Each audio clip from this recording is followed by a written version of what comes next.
Nem minden hős visel köppenyt. A véradás az egyik legegyszerűbb módja annak, hogy életeket mentsünk. A vér és a vérkészítmények nélkülözhetetlenek a műtétek, a baleseti ellátás, valamint számos súlyos betegség kezelése során. Így a betegek gyógyulása teljes mértékben az önkéntes véradó segítségén múlik.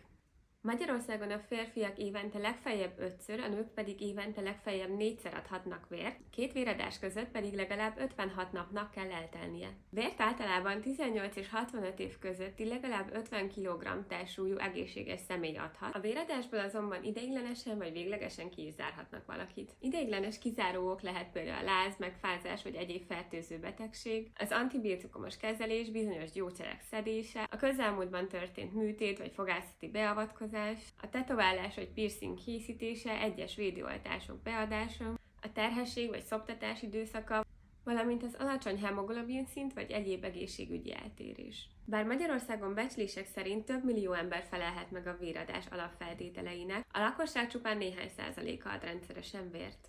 Az Országos Vérellátó Szolgálat adatai szerint a kórházak biztonságos működéséhez legalább naponta 1600-1800 véradóra lenne szükség. Ez a szám a nyári időszakban azonban jóval alacsonyabb. A rendszeres véradás egyébként a te egészségedet is segíti, úgyhogy ha teheted, adj te is vért!